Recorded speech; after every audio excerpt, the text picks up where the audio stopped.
चलिए हम लोग स्टार्ट करते हैं। कल की तासिका में हमने आपको बताया था कि भाषा के विविध रूप कौन से होते हैं। तो कल हम बोली को प्राप्त कर चुके हैं। बोली क्या है, बोली किस प्रकार से विकसित हो जाती है, ये सारी चीजें आपको बताई थी। आप थे क्या उस लेक्चर में? यस मैम थे। अच्छा, आप थे, मतलब आपको रिविजन करने की जरूरत नहीं। बहुत अच्छा लगा कि आप उस लेक्चर में थे, क्योंकि आप ये सारी चीजें फिर आपको पल्ले नहीं पड़ती यदि आप बोली इस टॉपिक को कंप्लीट ना कर पाते हैं। तो देखिएगा कि जब बोली होती है तो बोली क्या है, तो बोली किसी का हम कहते हैं। तो बोली एक आम बोलचाल के रूप में होती है ना, और जो घरेलू स्तर पर इस्तेमाल की जाती है, जो घरेलू स्तर पर आम बोलचाल के रूप में आत्मसात की जाती है, भू आंचलिक क्षेत्र में अपनाई जाती है, उससे हम बोली कहते हैं। अब यहाँ एक जगह पर बोली का एक विकसित रूप होता है, उसे हम परिनिष्ठित भाषा के तौर पर कहते हैं। तो यह परिनिष्ठित भाषा, इस परिनिष्ठित भाषा को क्या क्या कहा जाता है? तो इस परिनिष्ठित भाषा को आदर्श भाषा, मानक भाषा, टकसाल भाषा, स्टैंडर्ड लैंग्वेज के रूप में भी जाना जाता है। अब देखिएगा कि कोई भाषा जब आदर्श बन जाती है, कोई भाषा जब मानक बन जाती है, उसे टकसाल रूप कैसे प्राप्त होता है, और उसे स्टैंडर्ड रूप प्राप्त करने के लिए किन किन गतिविधियों से उसे गुजरना पड़ता है। हमने आपको कल की तासिका में भी बताया था कि बोली जब विकसित हो जाती है, और बोली विकसित होने के कारण भी हमने आपको बताए थे। तो सबसे पहला कारण कौन सा होता है, याद आ रहा है आपको? बोली विकसित होने के कारण कौन कौन से होते हैं? बोली का विकास कैसे होता है, याद आ रहा है कुछ?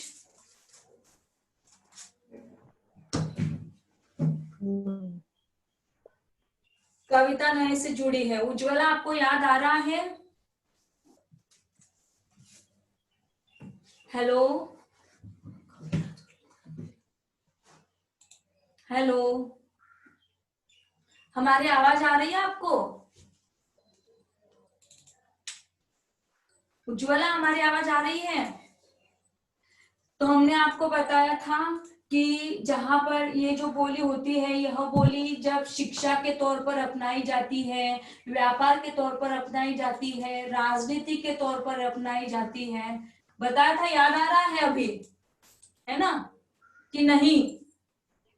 तो यह जो बोली है, इसका विकास प्राप्त होता है जब वो शिक्षा के क्षेत्र में, राजनीति के क्षेत्र में, साहित्य के क्षेत्र में, धर्म के संदर्भ में, व्यापार के क्षेत्र में अपनाई जाती है। और जब यह सब जगह पर अपनाई जाती है तो वह बोली एक ग्रामीण आंचल की भू आंचलिक क्षेत्र को छोड़कर उसका एक व्यापक स्तर प्राप्त हो जाता है, और उसे हम परिनिष्ठित भाषा, आदर्श भाषा, परिनिष्ठित भाषा को किन किन नामों से जाना जाता है? आपको एक उत्तरीय प्रश्न मंजूषा में प्रश्न ऐसा भी पूछा जा सकता है कि परिनिष्ठित भाषा को अन्य किस नामों से जाना जाता है? तो परिनिष्ठित भाषा को आदर्श भाषा, मानक भाषा, टकसाली भाषा और स्टैंडर्ड लैंग्वेज के रूप में भी अपनाया जाता है। अब बोली कैसे विकसित होती है, भाषा कैसे बनती है? बोली का विकसित रूप प्राप्त करने के लिए उस बोली को शिक्षा के क्षेत्र को, व्यापार के क्षेत्र को, राजनीति, साहित्य या धर्म के क्षेत्रों को जाना जाता है, माना जाता है। और जब यह बोली इन सारी गतिविधियों को प्राप्त कर जाती है तब वह भाषा बनती है। इस विकास क्रम में वह उसका भी एक विकास क्रम है। तो यह विकास क्रम कौन सा है? तो व्यक्ति बोली। जैसे हमने आपको कल की तासिका में भी बताया था कि महाराष्ट्र में रहते हैं तो महाराष्ट्र की जो बोली है वो मराठी है ना। महाराष्ट्र की बोली है मराठी, तो यहाँ इस जगह पर महाराष्ट्र की बोली मराठी होने, एक जुट चुकी है बच्ची, उसे एडमिट कर दीजिएगा आप। तो एक बोली जैसे महाराष्ट्र की मराठी बोली है, तो मराठी बोली होने के साथ साथ मराठी में खानदेशी, मराठी भाषा है तो मराठी भाषा की अलग अलग प्रकार की बोलियां है, जैसे खानदेशी बोली है, जैसे अहिराणी है, जैसे कोकणी है, जैसे पुनेरी है। तो इस प्रकार की यह उपबोलियां, तो इन उपबोलियों को एक ही बोली विकसित होती, मतलब यह व्यक्ति बोलियां हुई हमारी, है ना। और व्यक्ति बोलियों को जब वह उपबोली, व्यक्ति बोली से उपबोली विकसित हो जाती है, और उपबोली जब विकसित हो जाती है तो वह भाषा का रूप धारण करती है। देखिएगा यहाँ इस जगह पर यदि हम व्यक्ति बोली को देखते हैं, व्यक्ति बोली के प्रारूप को देखते हैं, महाराष्ट्र में रखते हैं, महाराष्ट्र की खानदेशी बोली को देखते हैं और दूसरी जगह पर उसका विकास देखते हैं, तो उसका विकसित रूप यदि हम हमारे साहित्य में प्राप्त करते हैं तो यह साहित्य का प्राप्त होने वाली जो उपबोलियां है उन व्यक्ति बोलियों को सारी जो रोनती हुई आगे चली जाती है। अब यही विकास क्रम में उन बोलियों को रोनती हुई जब उन उपबोलियों में से एक को, केवल एक को, जैसे कल की तासिका में भी आपको बताया था कि अलग अलग प्रकार की बोलियां होती हैं, तो अलग अलग प्रकार की बोलियों में केवल एक पुनेरी ही ऐसी बोली है जो इन सारी बोलियों को रोंदते हुए आगे बढ़ जाती है। तो वहां आगे किस प्रकार से बढ़ती है? इस प्रकार से, क्योंकि वह शिक्षा के क्षेत्र में, व्यापार के क्षेत्र में, राजनीति के क्षेत्र में, साहित्य के क्षेत्र में, धर्म के संदर्भ में वह अपने आप को दृष्टिगोचर होती हुई प्राप्त होती है। उनका जो स्तर होता है वह मानक रूप होता है, स्टैंडर्ड रूप होता है, और तब जाकर यह हमारी जो उपबोली है, यह उपबोली अन्य व्यक्ति बोलियों को रोंदती हुई आगे बढ़ जाती है। फिर से एक बार यह परिनिष्ठित रूप का जो दायरा है यह आपके सम्मुख रखेंगे और आगे बढ़ेंगे। देखिएगा कि यह जो विकास क्रम होता है, यह विकास क्रम कैसे आगे बढ़ता है। जब वह व्यक्ति बोली उपबोली का रूप धारण करती है। अब यह व्यक्ति बोली उपबोली कैसे होती है? जैसे हमने आपको बताया था कि यह हमारी भाषा है, कौन सी? मराठी है ना। तो मराठी बोली के अलग अलग प्रकार के स्तर होते हैं। अब यह अलग अलग प्रकार के स्तर कौन से हैं? तो जैसे हमारी है खानदेशी बोली, फिर हमारी कोकणी, फिर आती है और हमारी अहिरानी, और फिर आती पुणेरी। पुनेरी। अलग अलग प्रकार को हम यहाँ इस जगह पर रख सकते हैं। तो होता क्या है? देखिएगा कि यह सारी हमारी व्यक्ति बोली है। व्यक्ति बोली से तात्पर्य क्या होता है कि वह व्यक्तिगत तौर पर हम उसे आत्मसात करते हैं। हर कोई व्यक्ति उसे आत्मसात करने का प्रयास करता है।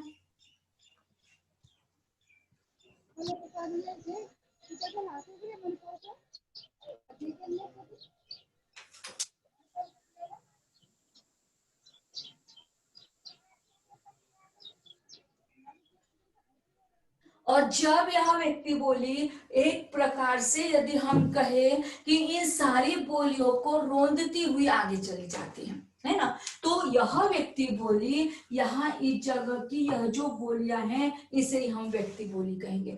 देखिएगा कि बोली कैसे विकसित होती है, भाषा कैसे बनती है। तो भाषा बनने के लिए बोली बनती है इस प्रकार से: शिक्षा, व्यापार, राजनीति, साहित्य, धर्म, है ना। हमने कल की तासिका में आपको बताया था कि बोली की भाषा बनने के परिवर्तन के जो कारण होते हैं उनमें यह, और एक कारण हमने आपको बताया था कि जब वह अपनी सहचेरी बहनों से बिल्कुल अलग हो जाती है, अपना वह विशेष स्थान प्राप्त करती है, तो भी वह बोली भाषा बन जाती है। अब देखिएगा यहाँ इस जगह पर यदि बोली का टॉपिक आपको बहुत अच्छे से क्लियर हो गया हो तो ही यह परिनिष्ठित भाषा, प्रादेशिक भाषा, आगे के जो पॉइंट्स है वो आपको क्लियर होंगे, अन्यथा नहीं हो पाएंगे।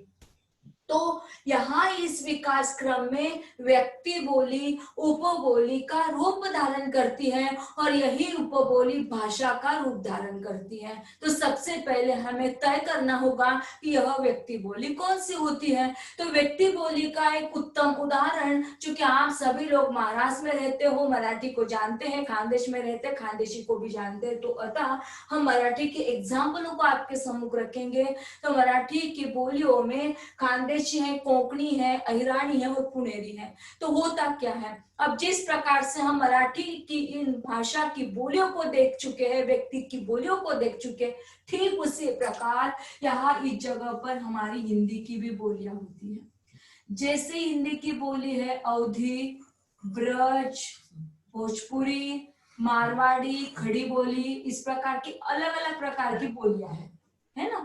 तो यहाँ एक जगह पर हिंदी की भी ऐसा एक परिमार्जित रूप होता है, हिंदी का भी एक ऐसा परिनिष्ठित रूप होता है, आदर्श रूप होता है, मानक रूप होता है, स्टैंडर्ड रूप होता है, जो इन व्यक्ति बोलियों को रोनते हुए आगे चला जाता है। और इस विकास क्रम में जिसका फर्स्ट नंबर आता है, जिसे वह प्रथम स्थान पर माना जाता है, वह भाषा के रूप में प्राप्त होती है। क्लियर होगा?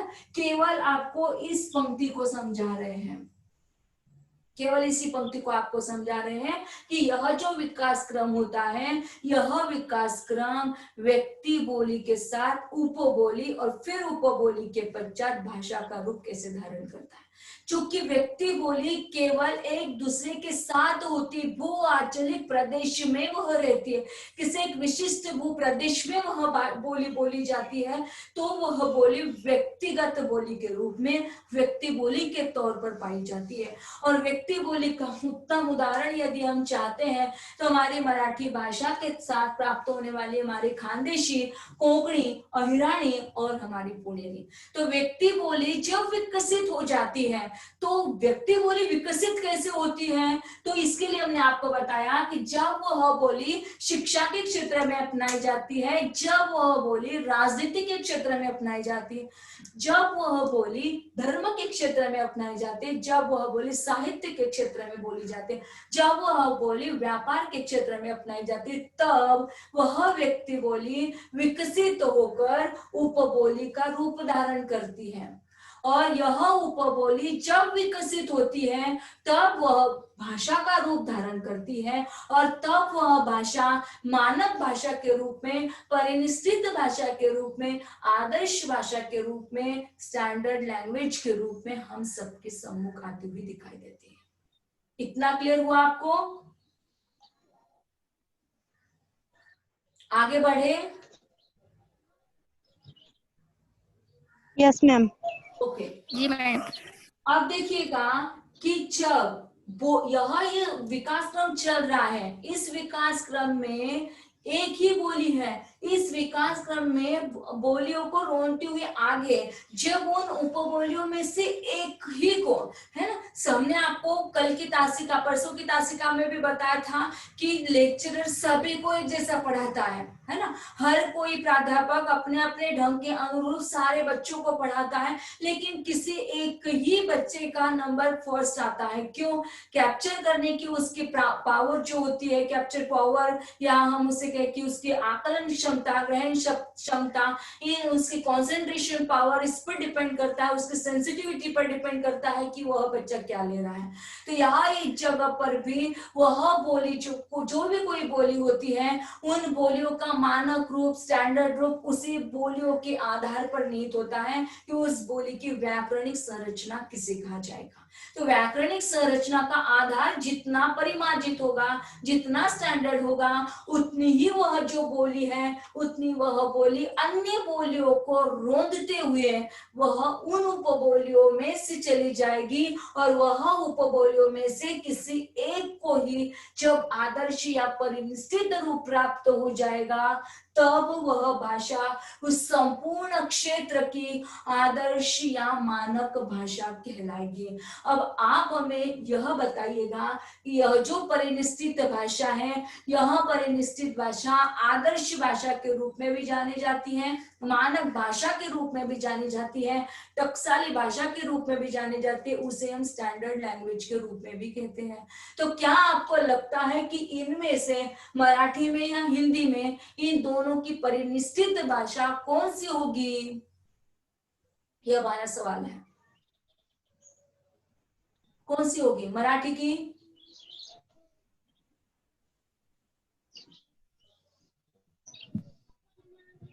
बोलते जाइए आप लोग।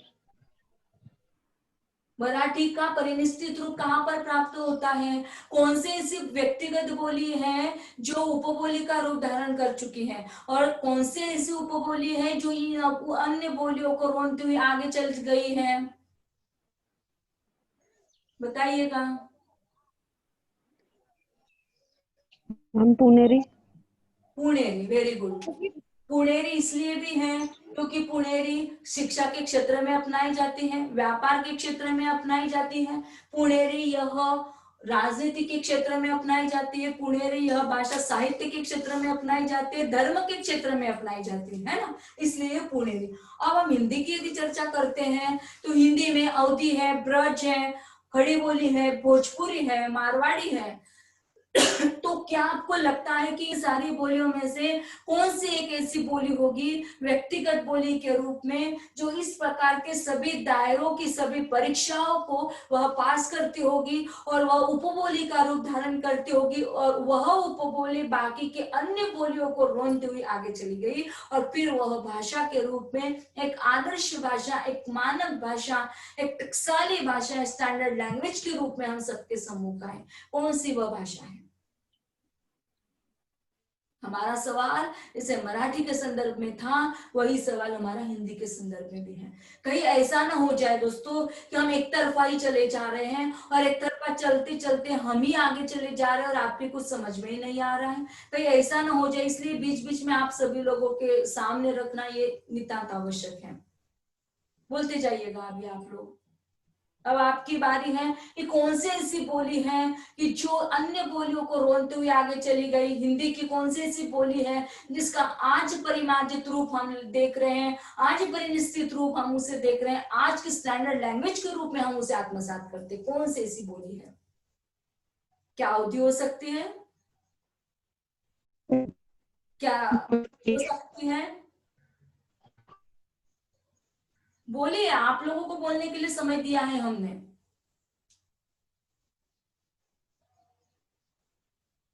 बोलिए बोलिए, जल्दी जल्दी बोलिए, समय नहीं है हमारे पास। समय की सीमाओं को भी ध्यान में रखिएगा। चलिए, नहीं आ रहा है तो हम ही बता देते हैं। तो अवधी, ब्रज, भोजपुरी, मारवाड़ी, मैथिली, मागधी, मगही, इन सारी बोलियों में से जो दक्षिणी, इन सारी बोलियों से सर्वश्रेष्ठ जो बोली है वह हमारी खड़ी बोली है। और इसका यदि क्षेत्र हम लोग लेना चाहेंगे तो हमारी बोलियों के सामान्य परिचय में हम उसके क्षेत्र के संदर्भ में बात करेंगे कि यह जो बोली है किस जगह पर पाई जाती है। जिस प्रकार से अवधी अवध से तात्पर्य रखती, अयोध्या से तात्पर्य रखती है।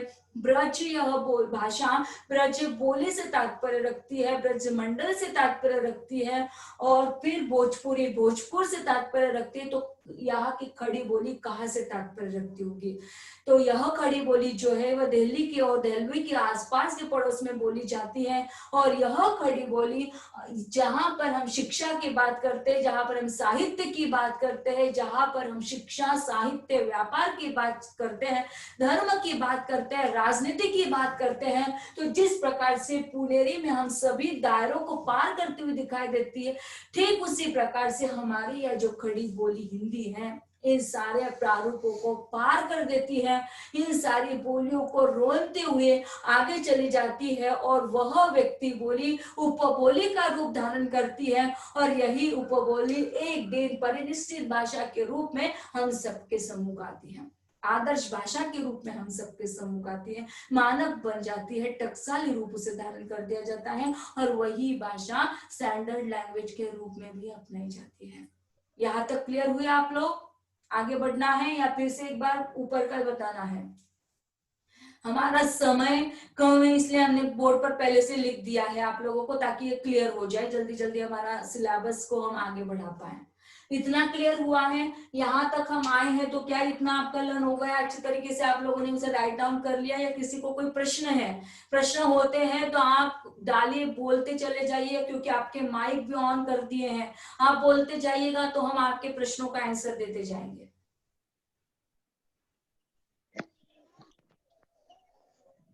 और किसी को कोई सवाल नहीं होगा तो हम लोग आगे बढ़ेंगे।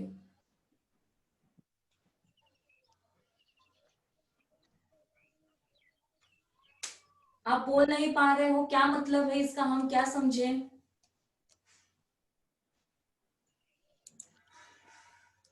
हमारी आवाज तो आ रही है आप लोगों तक? कविता, उज्ज्वला, जी मैम आ रही है। विद्या, जी मैम आ रही है। हमारी आवाज यदि आप लोगों तक पहुंच रही है भाई तो आप हाँ या ना में तो बात कीजिएगा कि हाँ मैम आप आगे चले जाइए, या ये पॉइंट क्लियर नहीं हुआ है उसे समझा दीजिए, जो भी है जो आपके माइंड में चल रहा है। जब तक डिस्कशन नहीं होगा तब तक हम कैसे समझेंगे? क्या करना है आप बताइएगा, हमें आगे चलना है। अरे ट्रेस में मत आइए बेटा, ट्रेस में मत आइए, बिना ट्रेस के भाषा को लीजिएगा तब समझ में आएगा। क्लियर हो पा रहे हो या नहीं हो पा रहे हो? प्रॉब्लम क्या है? हेलो, अरे भैया आप बात करोगे? हमारी आवाज तो आ रही है आप तक? जी मैम, आ रही है आपकी आवाज। अरे तो भाई आगे जाना है या पीछे जाना है, आप लोग बताओगे तो आगे जाएंगे हम।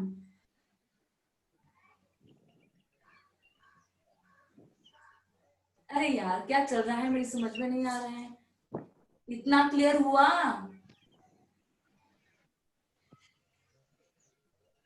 हेलो, मैम,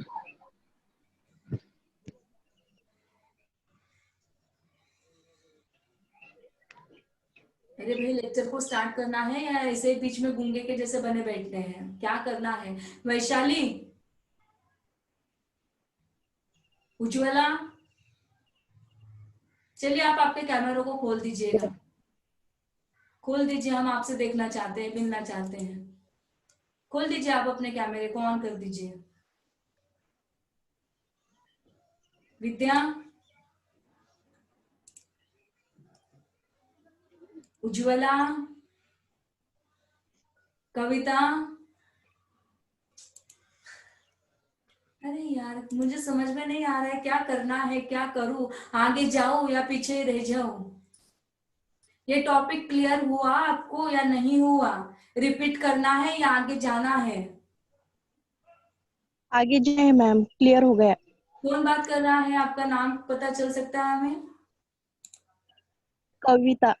कविता, चलिए बहुत अच्छा लगा भाई, देर से ही सही लेकिन आपकी आवाज तो आई। तो इतना क्लियर हो गया है दोस्तों आपको, तो हम लोग आगे बढ़ते हैं कि हमारी यह जो बोली है, ठीक है, आप बोल नहीं पा रहे हो तो हम फिर से एक बार लेना है क्या?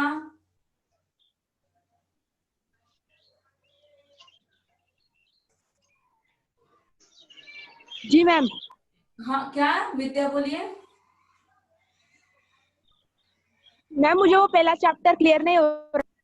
वो परिनिष्ठित भाषा। परिनिष्ठित भाषा, ये क्लियर नहीं हुआ आपको, ये फिर से बताना है ऐसा? हाँ, देखिए परिनिष्ठित, मैम। परिनिष्ठित भाषा को आदर्श भाषा, मानक भाषा, टकसाली भाषा या स्टैंडर्ड लैंग्वेज के रूप में भी जाना जाता है।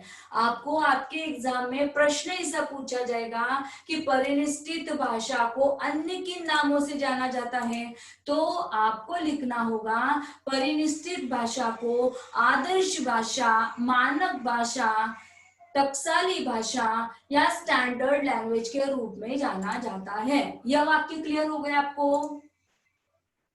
अब बोलते जाइएगा। जी मैम। परिनिष्ठित भाषा को आदर्श भाषा, मानक भाषा, टकसाली भाषा या स्टैंडर्ड लैंग्वेज के रूप में भी जाना जाता है।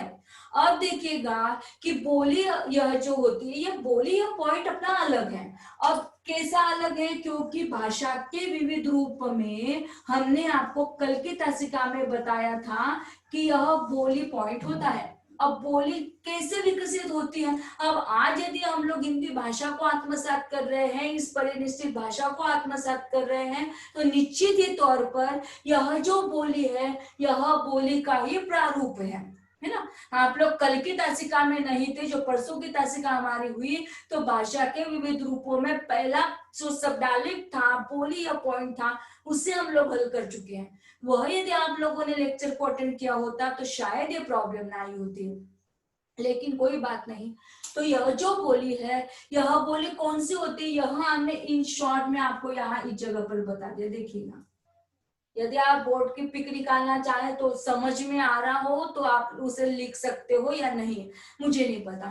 तो ये जो बोली होती है, यह बोली विकसित होती है और भाषा का रूप धारण करती है। अब कैसे भाषा का रूप धारण करती है, क्यों उसे करना चाहिए?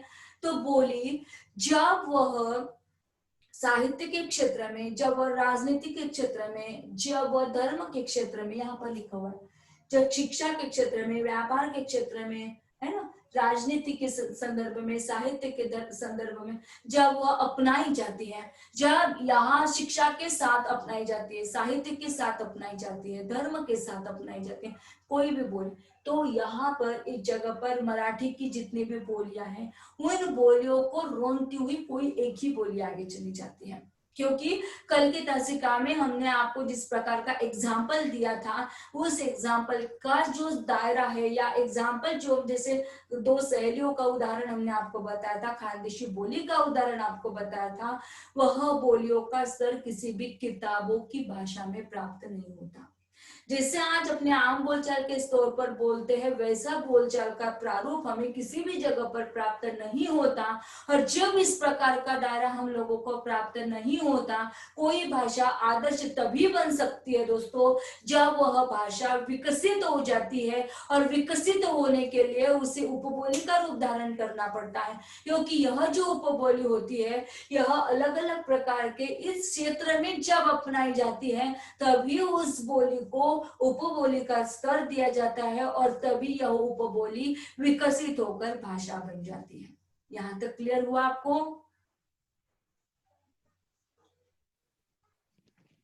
जी मैम।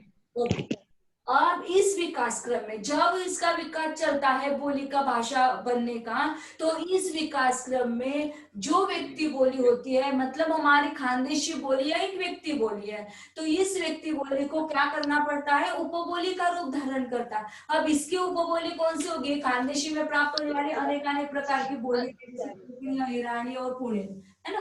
तो जब ये उपबोली का रूप धारण करती है, तो इस उपबोली में कौन कौन सी ऐसी विशेषता होनी चाहिए? व्याकरणिक संरचना का आधार इनका अलग होना चाहिए, इनका अलग होना चाहिए, और ऐसा भी आधार होना चाहिए जो परिमार्जित हो, जो सर्वश्रेष्ठ हो, और ऐसा सर्वश्रेष्ठ रूप हो जो शिक्षा के क्षेत्र में अपनाया जाना चाहिए, जो राजनीति के क्षेत्र में अपनाया जाना चाहिए, जो धर्म के क्षेत्र में अपनाया जाना चाहिए, जो व्यापार के संदर्भ में अपनाया जाना चाहिए। जहां जिस रूप में वह कार्य हो रहा है, उस कार्य की भाषा केवल उस कार्य की जो बोली है वह बोली न होकर उपबोली का रूप जब धारण करती है, और तब वह परिनिष्ठित भाषा के रूप में अपनाई जाती है। मतलब जब इन विकास क्रम में एक कोई व्यक्ति जब व्यक्ति बोली उपबोली का रूप धारण करती है, तब वह भाषा बन जाती है।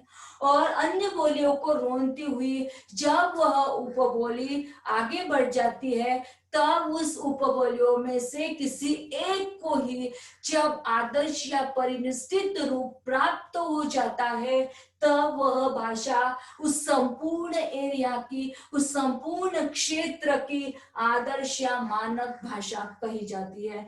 जैसे आज हम लोग महाराष्ट्र में रहते हैं, खानदेश में रहते हैं, तो खानदेश की खानदेशी है, कोकण की कोकणी है, अहिराणी है, और पुणे में स्थित पुणेरी है। तो हम लोग पाते हैं कि खानदेश में खानदेश का जो हिंदी का मराठी का जो साहित्य है, खानदेशी बोली का साहित्य है, जैसे हमने कल की तासिका में भी आपको बताया था कि खानदेशी साहित्य भालचंद्र नेमाडे जी ने लिखा।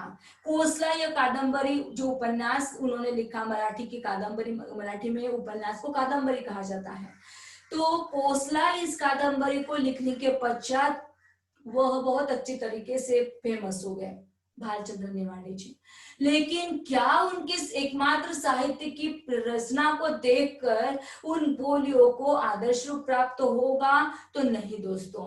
उस बोली को आदर्श रूप प्राप्त करने के लिए उसे शिक्षा के क्षेत्र में, व्यापार के क्षेत्र में, राजनीति, साहित्य, धर्म के क्षेत्र में पूरी तरह से खरा उतरना पड़ेगा, और तब जाकर यह जो बोली है व्यक्ति बोली फिर उपबोली का रूप धारण करेगी।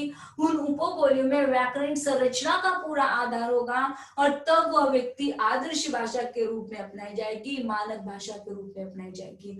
और ठीक इसी प्रकार से खानदेश का जितना भी साहित्य में निर्माण हुआ, चाहे वह साहित्य के क्षेत्र में हो, चाहे धर्म के क्षेत्र में, लेकिन वह साहित्य व्यापार के क्षेत्र में, राजनीति के क्षेत्र में, नहीं अपनाया गया, जिस कारण वह व्यक्ति बोली केवल व्यक्ति बोली के रूप में ही अपनाई गई। और पुणेरी यह जो हमारी बोली है यह साहित्य के क्षेत्र में भी अपनाई गई, व्यापार के क्षेत्र में भी अपनाई गई, शिक्षा के क्षेत्र में भी अपनाई गई और अन्य सहचरी बहनों से वह अलग भी हो गई धार्मिक शिष्टता के कारण, साहित्यिक शिष्टता के कारण भी, और साथ में राजनीतिक क्षेत्र का व्यापार की दुनिया में भी हमारी यह जो पुणेरी है वह आगे इन सभी बोलियों को रोनती हुई आगे चली गई, जिस कारण हमारी मराठी की पुणेरी यह जो है यह परिनिश्चित रूप के भाषा के रूप में, आदर्श भाषा के रूप में, मानक भाषा के रूप में, स्टैंडर्ड लैंग्वेज के रूप में सामने आती है।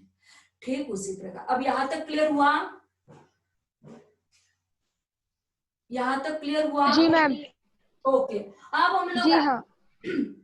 अब हम लोग आगे बढ़ते हैं कि जिस प्रकार से हमने अपने मराठी को देखा ठीक उसी प्रकार हम अपनी हिंदी को भी देखते हैं। अब देखिएगा कि यहाँ इस जगह पर अवधी, ब्रज, भोजपुरी, मगही, मैथिली, मारवाड़ी, दक्षिणी तमाम ऐसी बोलियां हैं हिंदी की कि जिन हिंदी की बोलियों का भी एक आदर्श रूप होना है, मानक रूप होना है, टकसाल रूप होना है, उसे भी स्टैंडर्ड रूप प्राप्त करना है। लेकिन यह सब तो व्यक्ति बोलियां है। अवधी अपने क्षेत्र में बोली जाती है, ब्रज मंडल में ब्रज भाषा बोली जाती है, फिर मारवाड़ी क्षेत्र में मारवाड़ी बोली जाती है, भोजपुर के क्षेत्र में भोजपुरी बोली जाती है, दक्कन के क्षेत्र में दक्कनी बोली जाती है ना। मगही जो है उसका अलग क्षेत्र है, मैथिली का अपना अलग एक क्षेत्र है। तो यह सारी की सारी व्यक्ति बोलियां है।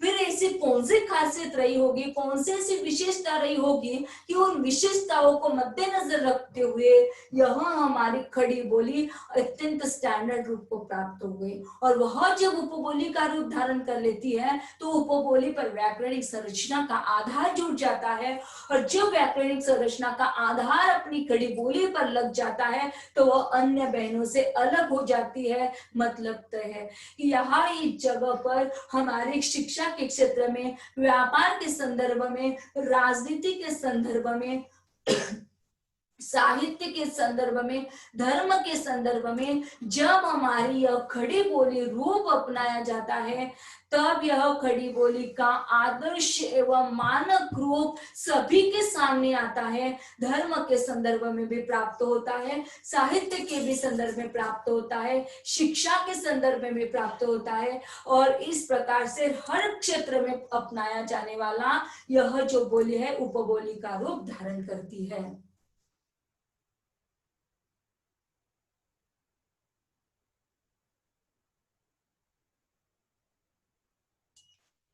और जब यह उपबोली उन सभी क्षेत्रों से अपना एक अलग अस्तित्व रखती है तो इन सभी बोलियों को रोंदती हुई आगे बढ़ जाती है, और फिर जाकर वह बोली उपबोली का रूप धारण करती है, और वही उपबोली मानक रूप को, आदर्श रूप को एवं टकसाल रूप को अर्थात स्टैंडर्ड लैंग्वेज के रूप में अपने साथ अपने पास आ जाती है, और उस भाषा को हम और आप सभी लोग आत्मसात करते हैं। देखिएगा यहाँ इस जगह पर हमारी शिक्षा के क्षेत्र में भी आज खड़ी बोली अपनाई जा रही है, व्यापार के तौर पर भी हमारी हिंदी को अपनाई जा रही है, राजनीति के क्षेत्र में अपनाई जा रही है, साहित्य क्षेत्र में अपनाई जा रही है, फिल्मी दुनिया के संदर्भ में अपनाई जा रही है। हर किसी जगह पर हमारी हिंदी भाषा को आत्मसात कर रहे हैं। तय है कि हमारी इस खड़ी बोलियों ने आने वाली हर समस्याओं को सुलझाया होगा, और जब हर समस्याओं को सुलझा दिया, उन उपबोलियों को रोंदते हुए आगे चली गई, और उस विकास क्रम में हमारी खड़ी बोली का दायरा बढ़ गया, और खड़ी बोली व्यक्तिगत बोली से विकसित होकर उपबोली का रूप धारण कर लिया, और यही उपबोली का रूप जब धारण किया, व्याकरणिक संरचना का आधार उसे प्राप्त हुआ, और तब जाकर हमारी यह जो खड़ी बोली है वह खड़ी बोली एक मानक एवं स्टैंडर्ड भाषा के रूप में आपके और हमारे सम्मुख है। अब इतना क्लियर हुआ? जी मैम। ओके, अब हम मैम आगे बढ़ते हैं। अब देखिएगा कि पूरे क्षेत्र के, हमने यहाँ पर बताया ना कि उस संपूर्ण क्षेत्र के, है ना, उस संपूर्ण क्षेत्र की वह आदर्श या मानक भाषा कही जाती है। तो पूरे क्षेत्र की प्रतिनिधि भाषा के रूप में, प्रतिनिधि भाषा के तौर पर वह अपनाई जाती है। फिर वो कामकाज की भाषा हो सकती है, मतलब लेन देन की भाषा हो सकती है। फिर वह समाचार पत्रों की भाषा हो सकती है। समाचार पत्रों में भी ना हिंदी मराठी जितने भी समाचार पत्र भी निकलते हैं तो वहां की भी भाषा वो हो सकती है। फिर शिक्षा के संदर्भ में हो सकती है। सरकारी एवं गैर सरकारी कामकाज के लिए भी वह अपनाई जाती है। और फिर जब इस प्रकार प्रसार माध्यमों के बीच में भी वह भाषा जो है वो अपनाई जाती है। मतलब तय है कि हमारी यह जो बोली है विकसित होकर उपबोली का रूप धारण करती है, यही उपबोली विकसित होकर भाषा का रूप धारण करती है। और जब वह भाषा का रूप धारण करती है तो वह पूरे क्षेत्र की एक प्रतिनिधि, प्रातिनिधिक तौर पर किसी एक व्यक्ति का जिस प्रकार से महत्व होता है, ठीक उसी प्रकार से एक व्यक्ति बोली जब विकसित होकर उपबोली का रूप धारण करती है और वही उपबोली जब भाषा का रूप धारण करती है, वह भाषा मानक भाषा के रूप में, स्टैंडर्ड भाषा के रूप में जब अपनाई जाती है, तब वही बोली एक पूरे क्षेत्र की प्रतिनिधि भाषा के रूप में अपनाई जाती है। और वही पूरे क्षेत्र की भाषा जब प्रतिनिधि भाषा के रूप में अपनाई जाती है तो उसका कार्य क्या होता है? तो उस भाषा का कार्य होता है कामकाज की भाषा के रूप में प्राप्त करना, फिर वह समाचार पत्रों की भाषा के रूप में उससे अपना अस्तित्व दिखाना, शिक्षा के क्षेत्र में अपना कार्य दिखाना, सरकारी गैर सरकारी कार्य काजों में, मतलब जहाँ पर अस्पताल है वहां पर भी, और जहाँ पर बाजार है, मार्केट है, वहां उस जगह पर भी, मतलब सरकारी गवर्नमेंटल और नॉन गवर्नमेंटल दोनों जगह पर, सरकारी और गैर सरकारी जितने भी कामकाज होंगे उस जगह पर भी उस भाषा को अपना लक्ष्य स्थापित करना है और साथ में प्रसार माध्यमों के साथ भी उस भाषा को जुड़ना है। मतलब यह कार्य उस भाषा को करना पड़ता है जिस भाषा ने आदर्श भाषा, मानक भाषा एवं टकसाल भाषा के रूप में, स्टैंडर्ड भाषा लैंग्वेज के रूप में जिसने महत्व प्राप्त किया है, उस भाषा को यह कार्य करना पड़ता है। अब यहाँ तक भी क्लियर हुआ आपको? कोई सवाल है यहाँ तक आते हुए? नहीं। ओके, आगे बढ़े ना। तो जब कोई जी। आदर्श भाषा बन जाते, जब कोई बोली आदर्श भाषा बन जाती है तो उसका असर आसपास की बोलियों पर भी निश्चित तौर पर पड़ता है ना। अब उसका असर आसपास की बोलियों पर कैसे पड़ता है? तो जैसे हमने आपको बता दिया कि खानदेशी है, कोंकणी है, अहिरानी है, पुनेरी है, तो असर व्यक्ति पर होता है। देखिएगा, अब असर इन बोलियों पर होता है से तात्पर्य क्या होता है? मानते हुए चलिएगा कि हमने भाषा की विशेषता में आपको कल की तासिका में बताया था, उस तासिका में हमने आपको बताया था कि यदि महाराष्ट्र में रहने वाला वह बच्चा, भारत में रहने वाला वह बच्चा यदि इंग्लैंड में चला जाता है तो इंग्लैंड की भाषा को आत्मसात करता है ना। तो यहाँ इस जगह पर जो हमारी बोली है वह बोली जब आदर्श भाषा बनती है तो उसका असर आसपास की बोलियों पर निश्चित तौर पर होता है। हम लोग समाज में रहते हैं, मनुष्य समाज प्रिय प्राणी होता है, तो मनुष्य समाज में रहता है जिस कारण वह अलग अलग क्षेत्रों में जब जाता है तो उस क्षेत्र की भाषा का गहरा प्रभाव उसके माइंड पर होता है, और जब उसके माइंड पर उसका गहरा प्रभाव होता है तो उसके बोलने में वह भाषा का एक दायरा तैयार हो जाता है और वहां की भाषा को आत्मसात करते हुए यहाँ तक घोषित कर लेकर आता है। जिस प्रकार से हिंदी में हमने पाया कि संस्कृत के भी शब्द आ गए, अंग्रेजी के भी कई शब्द आ गए, उर्दू के शब्द आए, फारसी के शब्द आए, ठीक उसी प्रकार से हमारी हिंदी एक व्यापक स्तर हम सबके सामने तैयार हो गया। और इस प्रकार से बोलने वालों की संख्या जितनी अधिक होगी उतना उस भाषा पर होने वाला, उतना उस बोलियों पर होने वाला असर ज्यादा होगा। तो जब कोई बोली, लास्ट पर हम लोग आए हैं कि जब कोई बोली आदर्श भाषा बन जाती है तब उसका असर आस पड़ोस की बोलियों पर निश्चित तौर पर होता है। हम यदि पुणे की स्टैंडर्ड लैंग्वेज की भाषा को आत्मसात करते हैं, हमारे कोई रिश्तेदार यदि पुणे में रहते हैं तो हम निश्चित तौर पर क्या करेंगे, उनके कई गिने चुने शब्दों को उठाएंगे और वही शब्दों को हम लोग भी आत्मसात करने का प्रयास करेंगे। तो क्या होगा, रहने वाले रिश्तेदार हमारे पुणे के हैं, लेकिन हम लोग खानदेश में रहते हैं, तो असर कहीं ना कहीं उनके बोलने का, उनके भाषा का स्तर हम लोगों की बोलियों में आ जाता है, और जब वो स्तर हमारी बोलियों में प्राप्त हो जाता है तो हमारी भाषा भी निरंतर रूप से परिवर्तित हो जाती है। मतलब यहाँ इस जगह पर तय है कि जो बोली होती है, बोली जब आदर्श भाषा बन जाती है तो उसका असर आस पड़ोस की भाषाओं पर होता है। तो पुणेरी ने क्या किया, पुणेरी में जहां पर वो लोग रहते थे,